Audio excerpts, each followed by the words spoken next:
Cô quá buồn với tất cả các bạn nam luôn.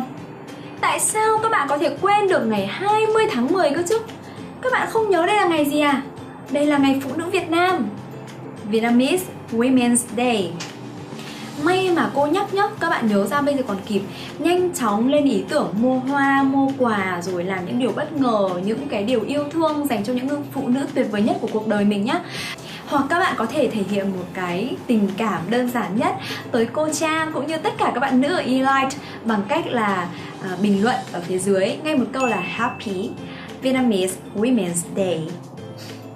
Không biết các bạn nữ khác có cảm thấy hồi hộp không nhỉ? Còn cô thì cảm thấy vô cùng hồi hộp để chờ đón xem có bao nhiêu bạn nam sẽ gửi cái lời chúc này đến cô và tất cả các bạn nữ khác của Elite đấy.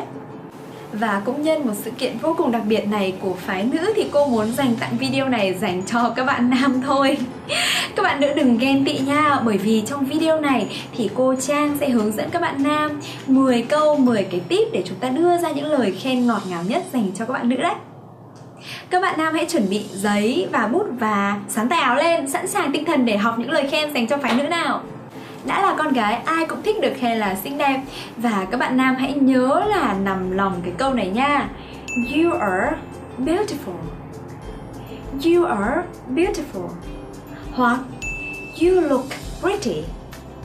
You look pretty. Cả hai câu này đều có nghĩa là trông em rất là xinh đẹp, trông bạn rất là xinh đẹp. Nhưng mà khi nói thì đừng để bị quê bởi phát âm sai nhá. Mình phải đọc đúng cái từ là beautiful. Beautiful. Và pretty. Pretty.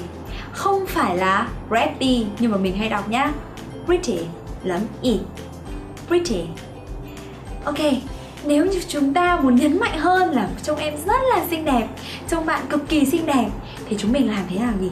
Rất dễ thôi, mình chỉ việc thêm từ so hoặc very và trước hai tính từ là beautiful và pretty là xong. Mình có thể nói rằng you are so beautiful.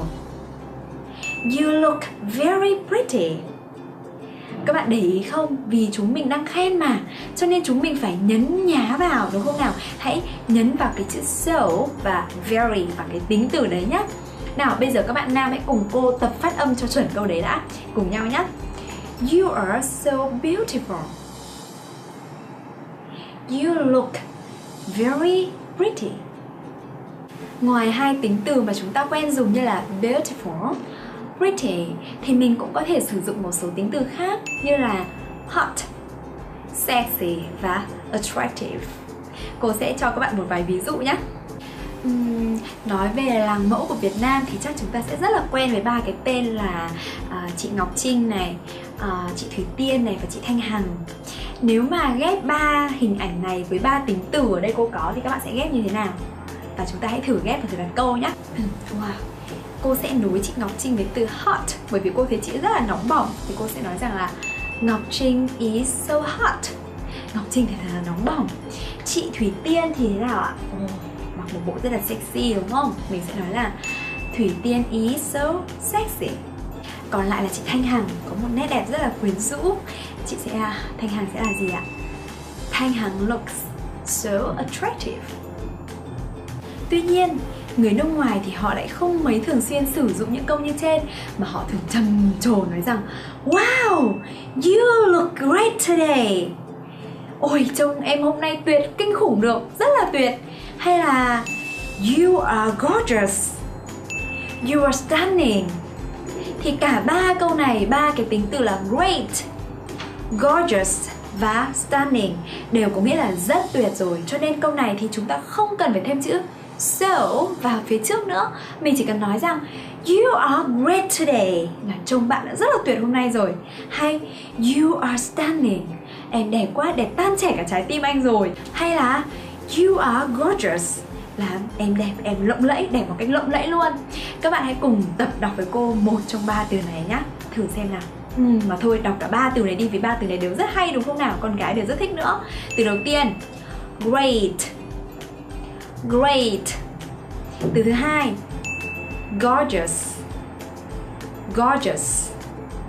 Từ thứ ba, stunning. Stunning. Hãy ghép vào câu nhé. Nhớ là nhấn vào cái tính từ mình khen nha. Ôi, Chỉ có từng đấy câu thôi mà nếu mà anh chàng nào nói với cô thì chắc là cô đã cảm thấy rất là tan chảy rồi đấy.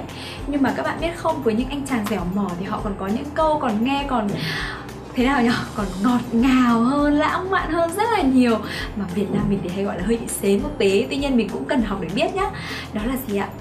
I have never seen anyone as beautiful as you.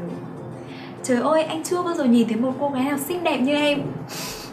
Nếu mà nghe được câu này từ bất kỳ một chàng trai nào thì chắc chắn là mình cũng cảm thấy tan chảy đúng không? Mặc dù là có thể thấy là anh ấy hơi dẻo một tí xíu. Nhưng mà đây chính là một câu ở dạng so sánh, ngang bằng để tôn lên vẻ đẹp của ai đó. Các bạn có thấy cặp as ở đây không? Và mình sẽ sử dụng thì hiện tại hoàn thành. I have never seen. Tôi chưa bao giờ nhìn thấy cái gì đấy. Các bạn hoàn toàn có thể sử dụng cái mệnh đề này, cái câu này với bất kỳ một cái thứ gì đó về sau mà các bạn chưa từng nhìn thấy. Như tôi chưa từng thấy một bộ phim, tôi chưa từng thấy một món ăn, tôi chưa từng thấy một ngôi nhà hay cái gì cũng được. Nhưng ở đây chúng ta sẽ sử dụng để khen một cô gái. Thì mình sẽ nói rằng là I have never seen anyone as beautiful as you. Chưa từng thấy ai xinh như em cả. Rồi, hoặc mình có thể so sánh hơn nhất luôn, không so sánh ngang bằng nữa, sử dụng so sánh hơn nhất. You are the most beautiful girl I have ever seen in my life.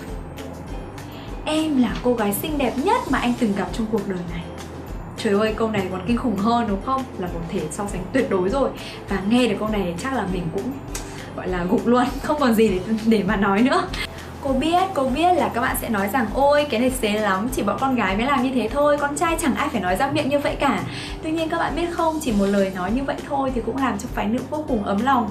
Và nếu các bạn chưa quen với việc nói ra trực tiếp bằng miệng như vậy thì có thể thực hành bằng cách là comment ngay một câu, ít nhất một câu mà các bạn muốn sử dụng để khen người chị này, người mẹ hay là người yêu của mình ở ngay phía dưới này của cô nhé. Hãy tập như thế cho quen đã.